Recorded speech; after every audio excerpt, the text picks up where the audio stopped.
Hello there, people of the internet. Welcome to yet another episode of The Political Headache. And today I'm joined by the ever-amazing Odur Jagero on my left, and on the right, the amazing, effervescent Miss Agi Olo. Yes. I just wanted it to have like an anticlimax. And today we shall be talking about a range of things which I will let... Yeah, there is something that you are bickering about. What was it that you were bickering about? No. Let's pick it up from there. Let's take it from there. Then. Yes. What were you bickering about? No, it's Aggie had you have to make that premise so that I defend myself. Why are you defending yourself? So Aggie, you're not the one on the line. We were talking about labor laws and migration of labor currently in the country, and of course the article that was shared in the New York Times that has blown covers where African women, specifically Kenyan and around the East African community, have been dying in Saudi Arabia. And the statistic is staggering because over a period of 5 years, 274 was it? Ladies have died. Yeah. That translates to 55 women every single year. If you divide that into months, it means we lose at least 1.5 people, so let's say 2 people every month to people who've gone to look for opportunities. And this is where I will let you make the premise it is that you were making. This man. Anyway, my case is 4. Yeah. There's a very big difference between Aggie and Janet. Yes. We both are people seeking work and opportunities. There's a very big difference when Aggie is able to work at home and Janet cannot work at home for one reason or another, right? And so the thing I was trying to say is that we can't compare those two. We can't say that Janet and Aggie are the same because we are all just seeking opportunities. Right. Because Aggie being home inherently comes with the privilege of being able to I think the thing that you're not mentioning is we had premised this on because she was saying that previously my party leader was against this government and its policies and these kinds of things, and now she was saying, why is he silent? And I was trying to posit and say that he has no control over labor laws, over labor migration and the labor policy of the country, and that if he did... But he has control on who becomes a PS. No, absolutely. And we'll get to that, which is a very interesting list. However, so he's a regular citizen, yes, like me. And me. Yeah, but he's not reading the news, he's making it. Yes. Yeah. So regular citizens make the news. So are we. But we are not picking PSs and influencing that. Because we've not put in enough work. The same level of accountability should be expected of us. We are making the news. You are doing the things, Jagero. What you say today is going to influence how couples behave, for example, tomorrow. Your word directly influences society. What we're doing here, the work I do, directly is criticized every single day. I think what Aggie is saying consists that we have had politicians that are always saying this thing when they are outside in the cold, so to speak. Yeah. Like if Raila is in opposition and is in the streets and the tear gas is flying and they are defending themselves, then they would plug into any ill in the society. So, for example, if there are women that are dying in Saudi, then they will come out and make presses and say that, look, our women cannot even find work in the country. Yes. But suddenly, when they get themselves taking Teen Wamunyoro or taking Teen State House like Raila is doing right now with his younger brother, then things suddenly change. We have seen in the past where Uhuru Kenyatta was getting a beating from Raila Odinga every day about particular issues, and then suddenly they shook hands and they were in Mombasa enjoying things, and Raila stood and say,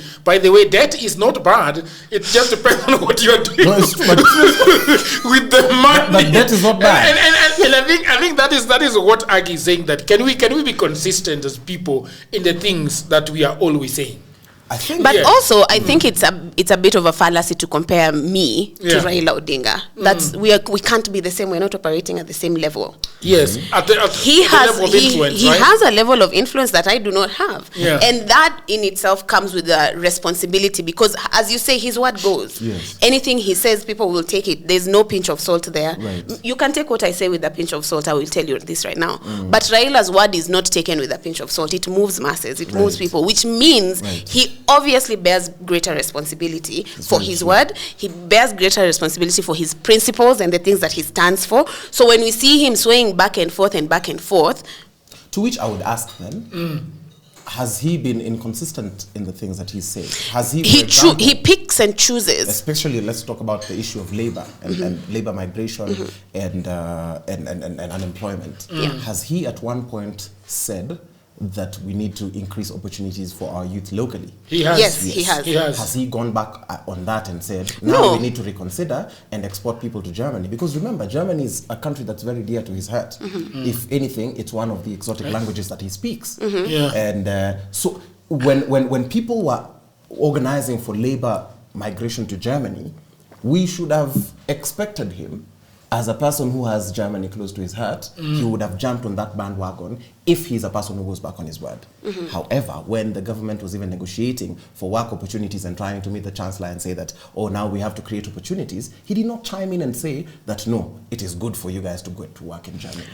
But that's not the thing that is that is in question. I think, and even this whole topic is not even about Raila. Exactly, and that's why I want us to move quickly from it. Yeah. Let's, it's okay. It's fine. Let's just say that, like, 2 years ago, he stood and opposed the government on the government's rolling out this policy of moving our young women and men actually to the Middle East and to Saudi Arabia to take up work. He stood his ground on that. And when we see people continuously, and these stories that are very harrowing about these women, the things that they go through, it's very inhumane. And the expectation is that he would keep he would keep beating the same drum. But this conversation is not about Raila Odinga. This conversation is about... That is why I want you to tell us what is going on with in Vietnam and what is going on in Saudi Arabia. But even just jumping on that, because I agree that this also could be a social problem. This is why we cannot reduce it to a single individual. Because I believe this is the age of champagne feminists. Where? What does that mean? Yes, I would say... What are champagne feminists? A champagne for few. With them, they want their activism to only address the higher echelons of society, because if women are leaving the country to go and work as domestic workers in Saudi Arabia, it means that these women could also work as domestic workers in Kenya. Yes? We have women who are in the corporate setting who are earning just as much as anyone globally. The women who are in the suites and the people who are the corporate women. However, what is the corporate woman doing for the domestic laborer? Or how much are they paying the domestic laborer? They still pay the domestic laborer that 5 or 3,000 or 6,000, and they insist that, oh, now Nini's to... I think... Can you let Agi background this issue and then we can continue? Yes. So, there's strays, everybody's catching strays. Everyone will catch strays. Corporate buddies were relaxing, they were drinking their champagne slowly. But to be fair to what he is I really like it. It's true. But we need to talk about that. We need to talk about dignifying work. Right. I think the problem that we have in our society, in Kenya especially, is that we do not value work, actual work. We talk about work as if it's something in the air. But then we know that there's people who do actual work and do not get compensated for that. And we do not care about it, right? I don't know whether it's a feminist issue. We can come back and have a conversation about that. But we want to talk about labor. How do people make ends meet? Because eventually the reason that a government is even involved in the labor force is to ensure that people are able to sustain dignified lives, that people are able to make money, pay for their lives, live well, have homes, send their children to school, take their children to hospital, etc. That's why the government is involved. And the promise is that each and every person in this country should be able to have a livable wage, where what you earn from your daily work is able to earn you enough money for you to, and I would say that then it should be that everyone should be able to get that kind of work in the country. But across the globe, people migrate for work. That's normal. It's a very normal thing. People move from Kenya to Germany, as you have said, to anywhere in the world to look for work. But now the problem comes when there's a particular region in the world where workers go, and domestic workers in this case go, and then they are treated as subpar humans. And then the government is involved in it in various levels, and we need to talk about how our government is involved in and actually even sending these people and championing and running campaigns to have people sign up to go and do this job, where all of us are seeing that these women are not they are working under deplorable conditions. So who intervenes when our labor is sent away and it's treated like superhuman? That's where I want politicians who are also involved in running these agencies. Yes, that's with you. I'm with you 100%. Yes, that yes, we need to find dignified labor, but there's also something which you've unlocked. Could it also be that when you've said a very important point that we do not value work, could it be that the people who are consistently shoved in our faces are people who do not work hard?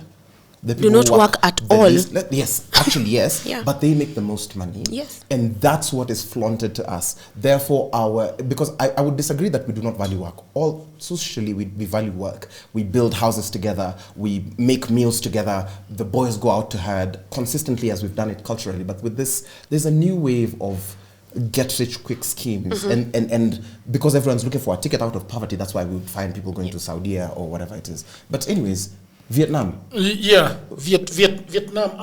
I don't know whether we should go to Vietnam right now. Not yet. We are still here. Let's talk about some of the things that I do not understand. So when a government is saying, okay, we made a campaign to.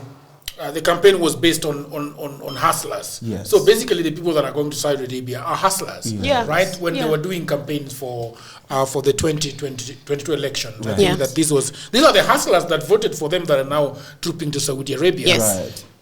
What I don't understand is that when you become a government, you say that, okay, I'm going to look for work for my people that elected me. Yes. Does it matter where you get the work is found? Absolutely. Does it matter if it's found in Germany? Does it matter if it's found in America? Because what Ruto has been doing is that we are going to lobby other governments and where work can be found so that people can go and work in those areas. Even it moves, crossing the borders. Yeah. But then the other question also that I do not understand is I don't know whether to call it diplomatic protocol. Like, for example, I would think that by now the government of Saudi Arabia and the government of Kenya would have sat down and said that, look, this is a mutual partnership.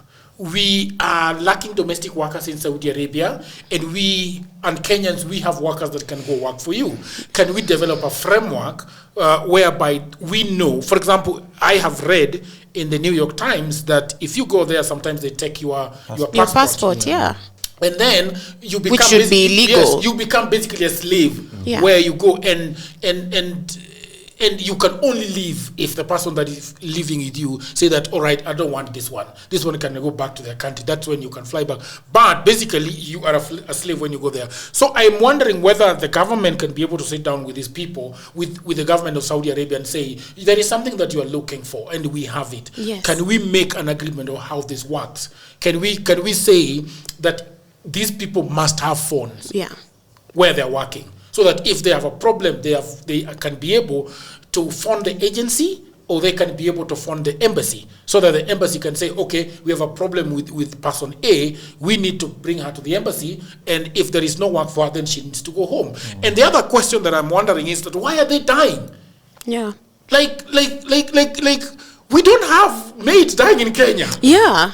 It's a very safe profession. Yeah. Unless a fire breaks out at the house that you work in, you're not being exposed to things that would kill you. Yeah. But you're dying. They're dying in their numbers, and that's a problem. And they're being killed, and right? I think it's important for us to start to address this, because you saw the latest statistics about the age groups of people in Africa. 60% of Africans are between the age of 18 and 25. Our median age even as a country is 19.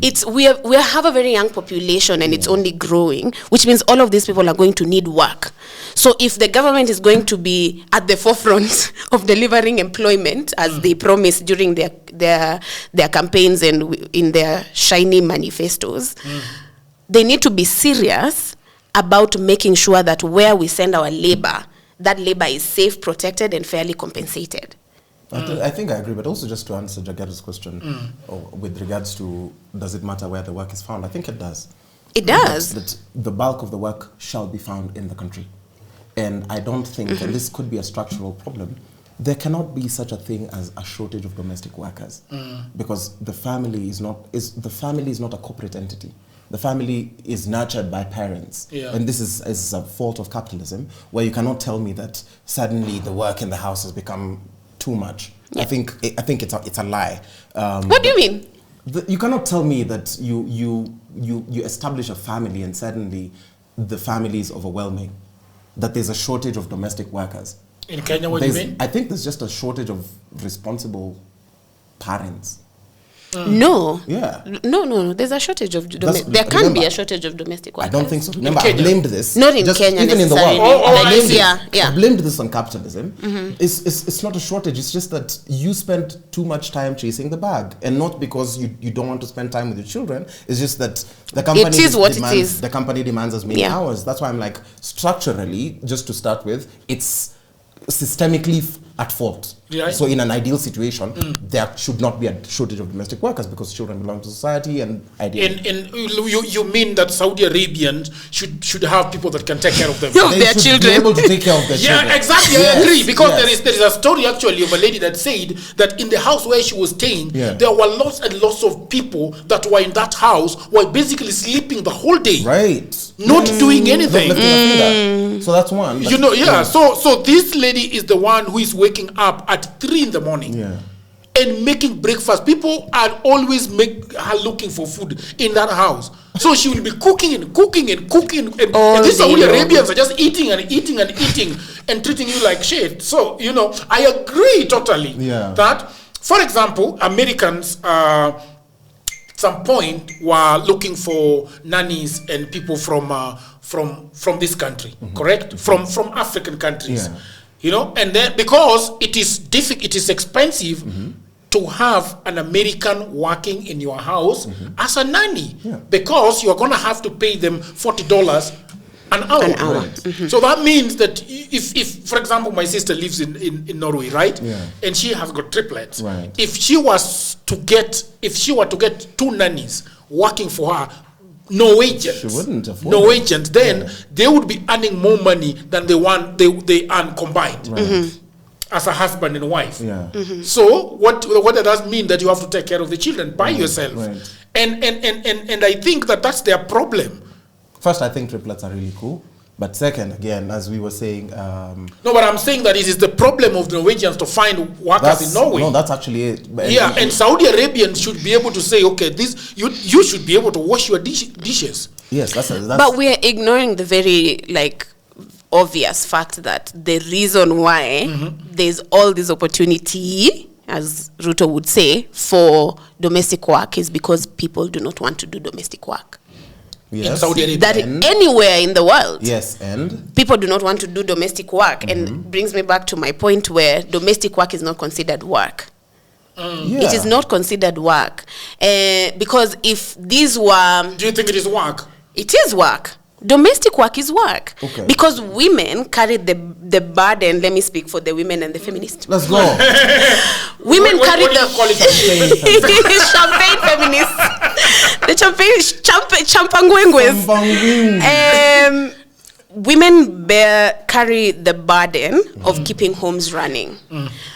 However, in our current economic setup, homes cannot function on only one income. Right. Most homes can't. Right. So that means women, again, in addition to the de facto home management that falls on you, you also have to provide. Yes. You also have to go out and make that bread and whatever. That's just how the economies are now, which sucks, honestly. I think a lot of women might just enjoy being at home, taking care of their children and taking care of their homes. That might be a thing. That might be a thing, right?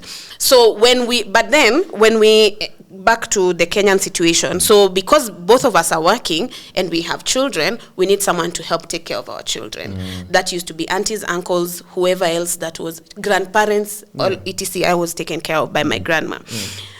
But that is not happening because we're in the city and we are not living together with our families. We are moving out. We became greedy. What do you mean? We were sold this dream that you have to come and live in Nairobi. Bro, there's nothing good about living in Nairobi. You know this because every single time you go to Dala, I can't wait to get to the city. When you get to that flyover in Kimende, you start feeling depressed. So you think that you're meant to be earning 500 ngwizi or $1 million, or being here and talking English, but like, it's because we became greedy, and then we went into silos, and everyone wants to live on top of the highest floor, and everyone's chasing that capital. And that's a social problem. Yes. But then now within this social problem is a different one, where there is we look at domestic work and domestic workers as people who do not deserve to be even legislated for them to have, equal wages, minimum wages. If I hired someone in my house and didn't pay them enough, who's gonna arrest me? Yeah, no one. And because you would hire an underprivileged cousin who dropped out of and that's a problem. And that's a problem. It starts here. I agree. Before anybody is exploited outside of this country, we've already rubber stamped it and said, oh yeah. So we can't blame anyone who does domestic work. No, we are not blaming it on Ruto. We are saying that Ruto has a responsibility. If he's going to stand and campaign that our women and our girls should go to Saudi Arabia, he has a responsibility to make sure that where they are going is actually safe. And quick question. Yeah. Is the working condition in your home better than the working condition in Saudi Arabia? Yes.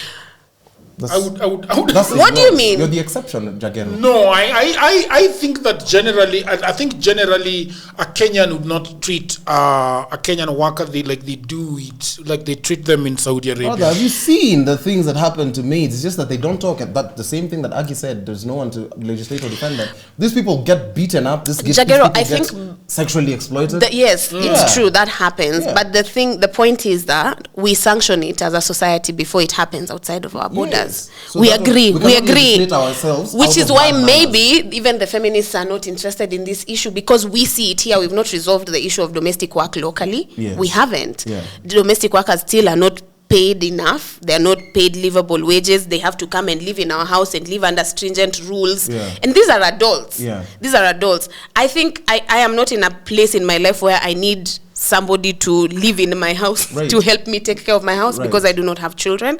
But I have always had a problem with that an adult would come into my house and then now suddenly live under my rules, even if they're older than me. And then now I dictate when they come, when they go, what they do, what they eat and everything and all of that stuff. And nobody is holding me accountable. Yeah, and you're actually for giving them 2 weeks off in a year. Oh yeah. But then 2 weeks, you're one of the benevolent ones. You're progressive. So we need to move to a place where we are having a discussion about why that is. Why is it that nobody cares about domestic workers? The best we've done for these people is just stop calling them botch. You want to call them domestic house manager or whatever, but we don't care for their livable wages. And I agree with you that by the time you're inviting somebody else, you pay them at a premium. Or at the best possible rate, because it's basically laziness, man. We would want to quote it on all these other ways. Oh, you see, I'm too busy, but then we are too selfish. You could live within a community, and you know very well that anyone who lived within a community, you growing up, did you guys have a maid? No, but you turned out okay. Now you want to lie to me, and there was so many of you in that household. There were so many of us. Yeah, but then everybody was doing something. Yes. But I think, can we go back to that issue of how do they exactly go back to Saudi Arabia? So there is an agency here in the country. There's multiple agencies. There's many agencies. Okay. How does it happen? So the agencies go out and look for people. Okay. They find out. I think they just set up a whole structure. No, even when you go to they go even in person. There's phone calls. Khadija.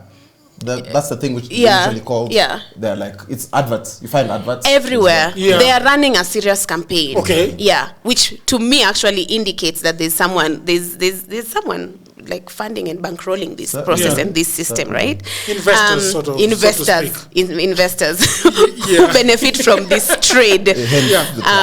So they fan out. Yes. They send out people. They look for people. They know where they would find women that are vulnerable but ambitious, and you want to go out and make a difference for your family. Maybe you are the only hope. Maybe you made it out of your shags and came to Nairobi, you've worked in 2 houses in Nairobi, but you're not feeling it, or you're not being paid enough, and you're told, yeah, you'll be paid more, slightly more than here. And I told you that the pitch that they give you is that if you work there for 2 years consistently, just sacrifice, just make this sacrifice, leave your children. And a lot of these women have families and have children. Leave them for 2 years, but you're doing this for them. And you'll work for 2 years, and in 2 years you'll have saved enough money for you to come back and build a house for them. So it's pitched as, your next level, you're going to unlock a certain economic status that you haven't had, or you will never even have if you stay in your country. So how do the agencies get money? They hold a fee. You pay. As you pay for example, you pay. Application, if someone's helping you with this kind of things, and also get a kickback, because that labor, they're offering it for cheap. So they get a kickback both here and abroad. Yeah. So you're the business. There is a commission that is taken off your salary. Of course, per person. So for example, if they're going to sell you for 2 mic, they might get maybe, I don't know, I'll wager 500 or something. Yeah. So that's the business model. And then once you get there, you are rid of communication, and for you, you've gone in here thinking it's sacrifice. And there could be 2 ways of looking at it. We could sit and say that this is the unemployment crisis, or then I could just keep it at greed. What greed? What do you mean by greed? What's this thing? Who's being greedy in this case? Yes, who is? You want me to say it? Yeah. So there's unemployment, which is also a systemic factor. Okay. But then I would also say that there's just greed, or let me call it spirit of adventure for political correctness, of the people who go to Saudi. They're being greedy? Yeah. They're not being greedy, they're just being... And to no fault of their own, because I'm wondering if one, you've been able to set up a family, and you've been able you've sired children, and you're going to a foreign land, and this also could touch around education. We've become so detached from the human aspect, because I think ideally, nothing should be able in a well-functioning society to pull you from your children. That is true. Especially if they're young. That is true. There should be no incentive to pull you from 5 or 3 children. Yeah. Some who are still suckling. Even that's the Bible, I think, asks, can a mother abandon her suckling child? To go out for 3 years. Yes, but we've gotten to the point where mothers have gotten so desensitized that they could abandon their suckling children. I'm not blaming this on the mothers, but I'm saying, yes, there are systemic problems, and we could say that there's a rate of unemployment. But then with this exposure and the lies that are sold and the gullibility that we are so easily influenced to, and again, this also goes for the men. We go for the get-rich-quick schemes for wash and those kinds of things. Betting. But yes, betting, those kinds of things. I sort of agree that some of those women are really betting with their lives, right. because these stories have always been not there. New. Yeah. I had one saying that maybe I'm the one who's not gonna die. Right. That's a crazy statement to say. Yeah. Maybe I'm the one who's not gonna die. Yeah. And it's like getting into a mining pit. Yeah. Knowing that rubble can actually get this is an active zone. I wouldn't call it greed. I would call it recklessness. You would say it's reckless? Yeah, I would say it's recklessness, because now you are, and this is the conversation that we are having before. Yeah. When one of these boys were talking about, guys, before we started the episode of trying to have 10 children, I'm also trying to have 10 children. Yeah, you're one of the reckless ones. So yeah, then your wife will have to go and work in Saudi Arabia. No. I said, I'm not. Okay, have a safe flight. I'll let you land. Let me finish. Have a safe flight. Let me finish. So I think that when we are talking about these issues of society, we should also be talking about the things that people are talking about. Yes. That a lot of people are going for the things that they cannot take care of. Right. And then it creates a problem. So I'm suddenly having 4 children that I cannot take care of. And I'm looking left, right, and center, and somebody's coming and telling me that, by the way, you can go to Saudi Arabia, make this amount of money, come back and make heaven here in Kenya. So you go live in hell in Saudi Arabia, and then come back to Kenya and make heaven out of it. And I think that this is the problem that we are constantly having, of people taking decisions that are not cool, that are not good, like having too many children, and then now you cannot take care of them, and then here comes another politician who is telling you that we are going to make Kenya work, Nairobi lazima work. You see, such kind of statement. And what they are saying is that you should go and work abroad. No. What they are saying that they are going to help you, and then suddenly they are in government and they're like, oh shit, we can actually help this guy. So what do? Let us ship them over to Saudi Arabia. But my biggest problem is not actually shipping them to Saudi Arabia. These are people that voted for you. Yeah. This is a government. Saudi Arabia has got an embassy here. Can you put your foot down and say, look, what is going on? Can you ask your people to take care of our workers properly? Yes. Can you make rules in your country that takes care of people that are coming from Saudi Arabia, from outside Saudi Arabia to come and work here, so that our name is good out there too, and we can get, because I think the government can say from now henceforth there is nobody moving to Saudi Arabia. Do you think Saudi Arabia would suffer? They would not, and that's the point. That's the thing. We cannot expect Saudi Arabia, and sorry to play devil's advocate, we cannot expect Saudi Arabia to treat our people with dignity, while we ourselves do not have laws that incentivize dignity. We can, but I think we can. Okay. We always have to. We always think about it like this: regardless of where people are locally, it's because it's a principle. Human dignity is a principle. It does not vary depending on who you are. Totally. So we can't say that we do not expect Saudi Arabia, or we can't demand from Saudi Arabia certain treatment of our people. We always have to. In fact, we need to go out of our way to make sure that that is the case, right? Question. Do you think the domestic worker who's a native of Saudi Arabia gets the same treatment as the domestic worker who's a foreigner? I don't think so. Yeah, that's what we're saying. But that's they're putting Saudi Arabia first. Yeah. Are we putting Kenya first? I don't think they're putting Saudi Arabia first. I don't know if that's about. Is it about putting Saudi Arabia first? So let's assume I'm the Saudi, and I am treating this Saudi person who works in my house. Maybe the gardener is Saudi, and my domestic worker, my house manager is Kenyan, and I'm treating them. The foreigner is the gardener, and I'm the other way around. But who's gonna cook? That's who stays outside. They're all foreigners. They're all foreigners. Okay, so let's say they're all, but I'm treating them differently, right? Is that because I'm putting Saudi Arabia first? I think it's because you understand that by mistreating a native, a fellow Saudi, the law will catch up with you so badly. It's the same thing we're doing with Burundians on the road. Like, we want to buy their things for shit. We've relegated them to the worst possible jobs. We are treating Saudi Burundians very well. Yeah, no, you're lying. What has Kenya done to them? Like, we outsource labor from them for shit. Who? We know that they're going to these Burundians that are on Congo, let me say it, because you know the few that are being treated well. The majority of them, for example, we understand that for you to have a guard, for example, the minimum you're supposed to pay them is maybe 30,000. I think at some point it used to be 18,000.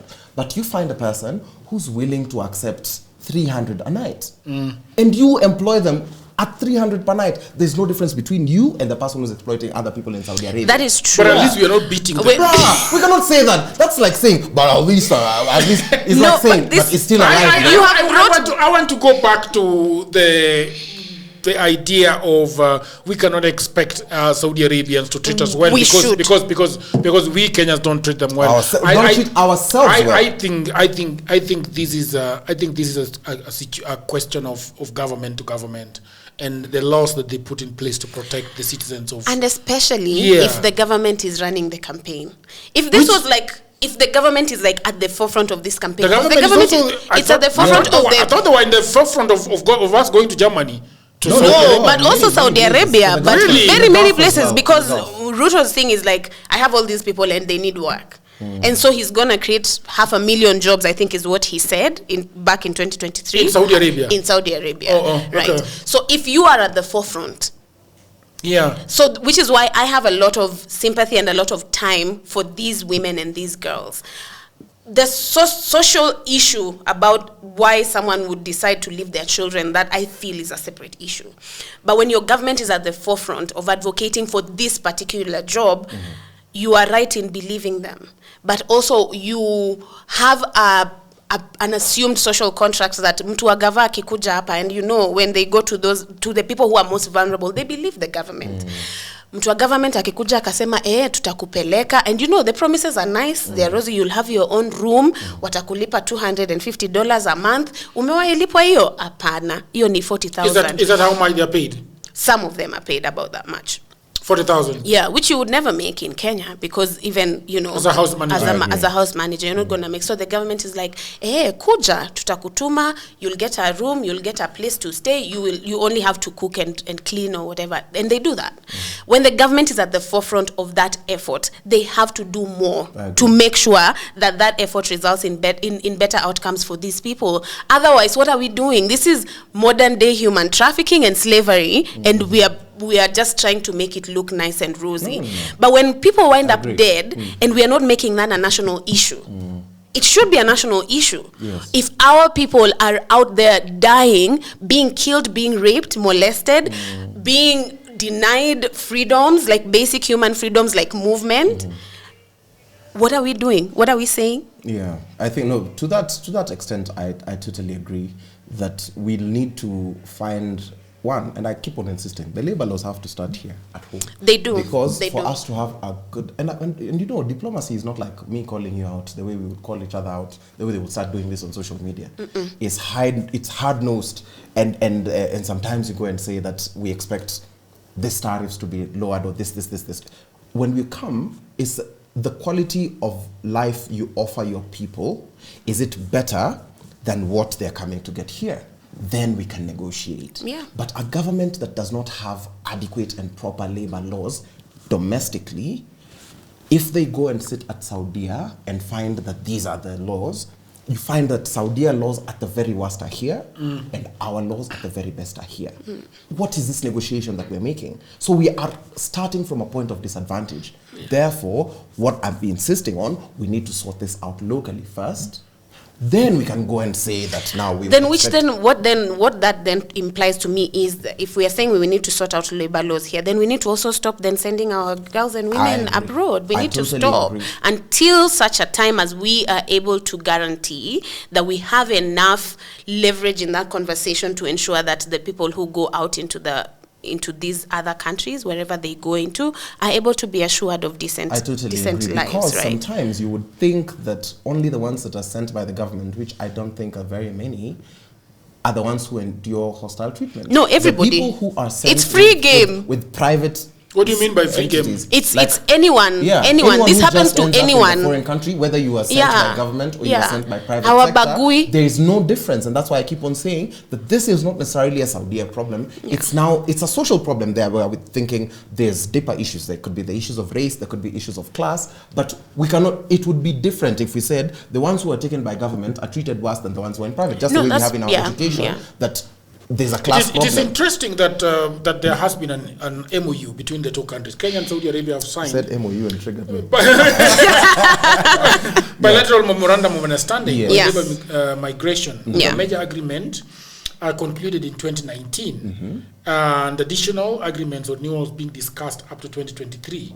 These agreements outline the procedures for recruitment, placement, and treatment of Kenyan workers in Saudi Arabia. The problem is the content of this MOU has never been made public. Kenyan officials say the agreements cover issues like minimum terms of employment, dispute resolution, but critics argue that lack of transparency makes it hard to hold either side accountable.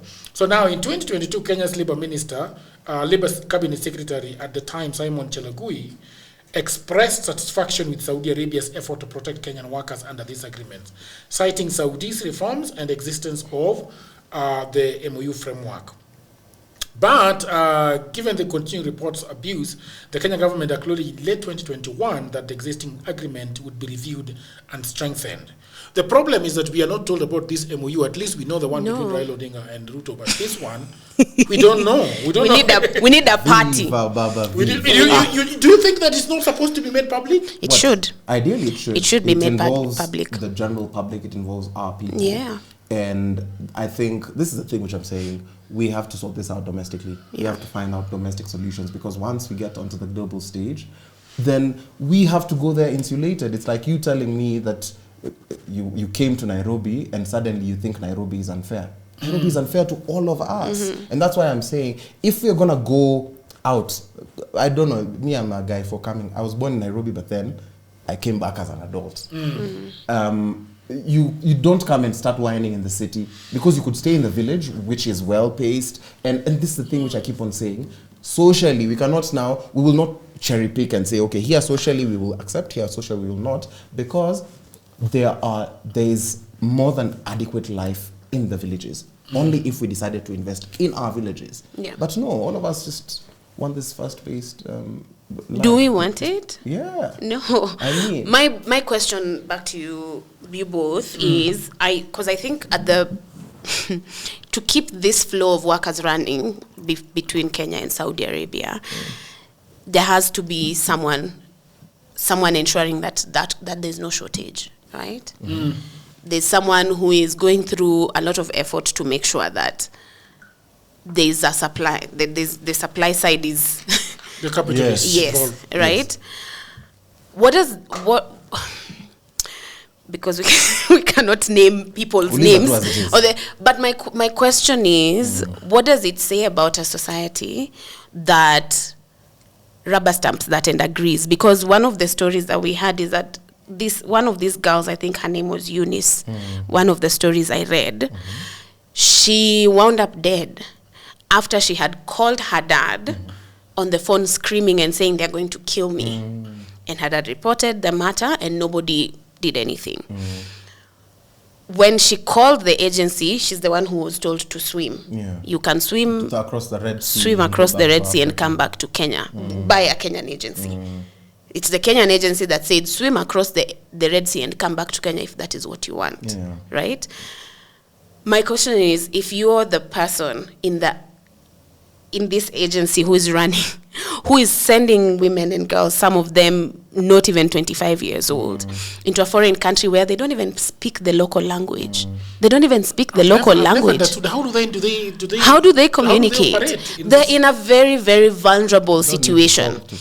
If you're the person, you need to talk to cook biryani. You don't need to talk to cook biryani, but you need to talk. You need to talk to be in somebody's house. In community, yes. I totally You need to talk to be able to. But you've sent them there. Agencies, ideally, in my head, should be emergency contact centers. Yes. Anything is happening, if I'm the one working there, this is an emergency, we need to resolve it now.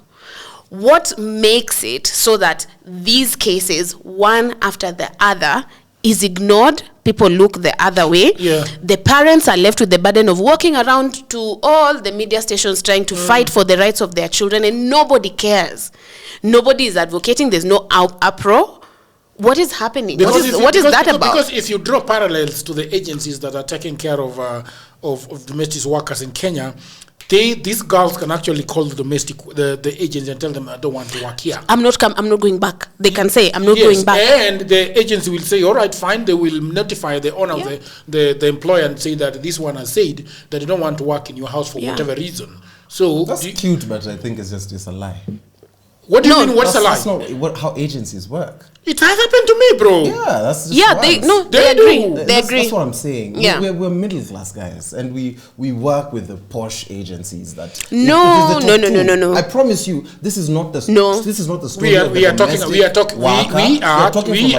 about the ones that have been sent out by the agencies. We are not talking about the ones. We're not talking about the ones that have found work for themselves. No, I'm actually. Because they have no agency to report to. That's what I'm saying. Yeah. That the agencies are the minority. I even have a problem. But we are comparing an agency. That's like locally, the agencies at least do a little. Like a friend of mine was telling me her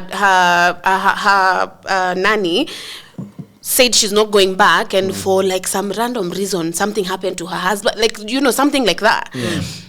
So that's what she told like her employer. But so when she called the agency was like, no, she doesn't want to come back. I'll just look for someone else for you. So the agency is not going to force them or say, no, you have to stay there. To swim across. They know to swim across the Vayala. She says, it's fine, don't worry about it. I'll get you someone else. She doesn't want to come back to your... She didn't feel like she could tell you for whatever reason, but she it's fine. But that's not the end of life. Like, this is the thing which I keep on saying. It's a capitalistic problem. ideally agencies should not exist. Agencies that are shipping out people to go and work as domestic agents, that's the problem. You do not expect, it's like telling me the chief who sold let's say Kunta Kinte, was supposed to be called and say, oh, you see, Kunta Kinte's leg was short, therefore he sent a smoke signal back to Ghana. They should exist. I think they should exist. You remember, even today, if you want to get your own air ticket, you can go to chipoair.com and get your own ticket. Skyscanner. But also, you can simply Baba cannot allow. Baba cannot allow. Yeah, you are the. You are the 1%. No wonder you cannot relate to what we are saying. Yeah, we are not there on a chopper. So now I think the idea of discussing whether we should have agencies is neither here nor there. I think if you like even right now, our lawyer gave me a bill of 250,000 to do for me a trademarking. I mean, fuck, I can go do that for myself for 30,000 or 18,000. Yes. But if you want to go to the lawyer, that's fine with you. I don't think we should say that lawyers should not be there because they're charging so much. You know, no. That's actually what I'm saying. I'm saying that lawyers should not charge that much. Why are you guys so afraid of saying this? No. I'm not afraid of saying this. My argument is, and I say this is a person who charges a premium. This is my like argument. For music lessons, I charge quite a premium. I charge like. This is my argument for agencies, right? Because before there was there's no recourse for you if you're a domestic worker and you want to, and maybe your employer does not pay you your wages. Then what happens? This is why I'm saying you're saying it's okay. You're the family you're at. But they're supposed to be an employer. That's the problem in our country. Domestic work is blurred. Because you're not my family. Yes. And if I see you as family, I'm going to demand from you things that I would not demand from an employee. Which means you need to stay up late with my children, family is different. Family is different. The mother's only supposed to do that. I would say I advocate for they are your employee. We need to call them employees because that makes it black and white. In the home, 5. Yes, exactly. Let us make an agreement. Make an agreement. Let's make an agreement that indicates that this is an employer-employee relationship. Yes. Which is why there should be contracts. Which is why there should be agreements. And this is the problem that agencies are trying to solve. Because a lot of people that are employed as domestic workers, it's very informal. You will call Auntie Nani mwenye ako Busia, umwambie send for me somebody. Auntie Nani will send for you somebody. Right. But nobody advocates for this somebody who has been sent. I could treat them the way I want, right? Yes. That in itself is a problem. However, the thing which I'm still stuck on is even if he or she comes from an agency, you will still treat them the way you want. She will still wake up at 4 to cook breakfast for your husband. The thing is, if they have an agency, now they have options. Because the agency will say, if they go back to the agency and say, apana, staki uko, the agency will look for new work for them. Tell me this honestly. That is what they have. But if they came by themselves na Auntie Nani, nikikata, I call Auntie Nani and say this one is coming back today. Okay. Today. They have no other options. Yeah, atapanda gari na atarudi leo. Jagero. She has no other options. Hakuna pali ataenda. That is the problem that agencies are trying to solve. The person you as we wind down because the person which, for example, you source from an agency. Yes. Does the agency give you that person on an 8 to 5 basis? Or what they do is they give you a pool of ladies you would choose from, where if they are discontent, they could just willow them for you. Do they come there on does their contract look like that? Because if it does not look like that, then agencies are full of shit. Is it an 8 to 5? It doesn't have to be an 8 to 5. It's not an 8 to 5. Because you want an 8 to you 5 cannot argue for 8 to 5 because now people are working online and they're working for Americans and they have to adjust their times. They're sleeping during the day and working at night. Then, so it's not about 8 to 5. This is not the issue. No, it's not. It's not. Yeah. The nature of the work itself demands separate arrangements, which is why we need to talk about what those arrangements are. That is the issue. Yes. If you have a problem with them working 8 to 5, Yes. that is neither here nor And there. now this is why. But let's say that we can say that in the morning you will work for 3-4 hours because that is high traffic time in the household. Children are trying to go to school, parents, blah, blah, blah. And in the evening you'll work another block of 4 hours. Right. But you have some free time during the day, right, or something. Like you can figure out how to make it work and make it dignifying and make it. That is at the heart of this. Right. It's not about it being 8 to 5. Yeah, it's not that's about the other it. thing which by 8 to 5 I was talking like, do we have definite hours of work for domestic workers? That's what I've not By the seen. agency. This. No, I've not seen this. There's I've no not seen definite it. hours. That's why I'm saying agencies are full Yeah. of shit. But I would also agree. Yeah. But I would also It's a lie, man. I would This also business- agree partly with this gentleman that our agencies are not also doing enough. Yeah. They're not doing enough. They're not doing enough. But drawing parallels, I think they are doing better than Saudi. Saudi I don't And the think so. agencies that are In sending our Saudi people Arabia, at least to away. And I also think that it now goes back to the person that is running the household and how they treat the person that is coming to work and the responsibility they have and their knowledge of the law that protects the person that is working inside their house. So I believe that Saudis know that their government do not care what they do to these Kenyan Yes, workers. Yeah. that is And exactly this- the issue. yes, That's and not a governmental problem. Just call It it. is. It's a race problem. Let's It's stop a sugarcoating. governmental problem. It's a governmental You know, problem. You know what, bro? Yeah. When a government wants to make sure that people that are coming into their country are protected, they will do. They will do. These people can do a spot check. Yes.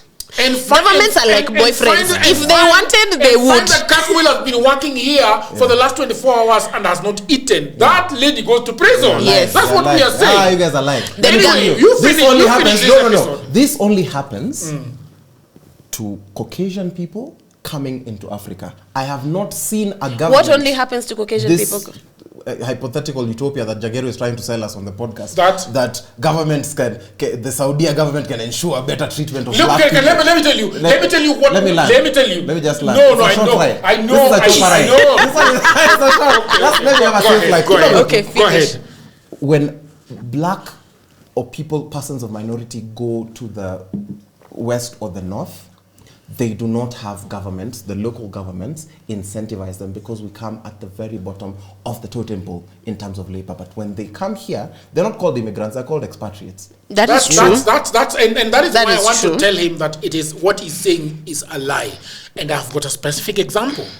There used to be a program in Europe called Au Pair. It is still going on. It still is, yes. It's still going on. Yes. But did you know that last year the Norwegian government stopped it? And the reason why the Norwegian government stopped it is actually the Minister of Labor said that what is happening in Norway is no longer there is a word they used to call it when you compare an exchange program. Yes, that's what it was. Yes. Yeah. That's what Then they say it's was. not an Yeah. exchange But now program. they realize that actually people are bringing laborers Yes. and slavery Yes. in Norway. Yeah. Yeah. So what the Norwegian government decided to do is that there were reports of people in Norway mistreating African girls and Right. raping them. Right. And they opened an inquiry. Yeah. And the inquiry lasted for about 3 years. And they came to the conclusion that there is no exchange program going here. These people, Norwegians, are basically mistreating African people that are coming to Norway. And they decided that au pair has ended for Africans. You see, so governments, bro. Yes, Governments just like we can. don't This have is time. what I want to say. It's This just a is little what I want to time, say but about it's- that. it's- it's- Governments Yeah. are like boyfriends. If they wanted to, Yeah. they would. Yeah. But Why they don't. is she calling them boyfriends? That's what I'm wondering. Because if they wanted to, they would. Have you seen the love that's If you know, happening you know. If you know, you in know. lesbian If you do relationships? not know, you do speaking not a know. language that other co-hosts can't Anyway. understand. Yeah, Oh. we don't. I've never had a boyfriend. I've not had the luxury of having a boyfriend. Oh, so sad for you. Such a sad day to be cast. You Well, finish the podcast. what I'm trying to say is this. Yeah. This is the point I'm trying to make by saying that governments have a lot of power We cannot be paying all these taxes to people who are powerless and sitting and being like, sasa tutafanya aje, as famously Uhuru Kenyatta asked us, sasa nitafanya aje. Then stop collecting taxes. Kama haujui vile utafanya, enda nyumbani ulale. Enda nyumbani ulale, right? No, this is where we are at. We have a government. That government is at the forefront of this campaign. That government is very busy, or at least they are saying they're very busy looking for work for our people, right? That government then has a mandate, not just because we are paying taxes, because it's also the right thing to do, and it's also their job. All of those things, to make sure that when we export labor, those people are receiving, and this is not about payment, they're receiving, they're dignified, one, they're not dying. That's basic. Nobody should die. That's very basic. It's not a mind-blowing idea that someone from your country should go to another country and not die. And if they die, then there's a problem. Our governments have a lot of power that we give to them through our money, through our votes, through our media. They have a lot of power. They need to do their job. Go and negotiate with these governments and advocate for our people so that they can have livable wages, proper working conditions, and that their human rights are respected. That's all I have to say. Ladies and gentlemen, it has been a very lovely episode at The Political Headache with Odur Jagero and the amazing Aggie Olo, who we shall be harassing for a long time. I like the fight. See you on the next one. Asanteni sana. Bye. Bye. Are we all saying bye?